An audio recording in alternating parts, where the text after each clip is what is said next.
Máy bay nhiệt Thanh Nhi xin chào các bác ha. Hôm nay em lên cái máy khoan đục 2 chức năng Hitachi ha. Hàng đã lên điện 2.2V ha. Cái này là đang thử thử khoan ha. Khoan 17 ly ha. Đó. Cái này là em thử cho các bác xem ha, tại trong nền nhà mình khoan mạnh nên sợ nó hư nền. Giờ tối là em cũng không có ra chiếu thử được.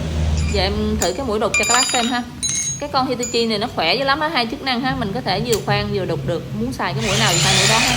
Đó, đục rất là khỏe ha. Đó, khỏe lắm. Số điện thoại em có để trên màn hình đó, các bác cần thì cứ liên hệ qua số đó ha.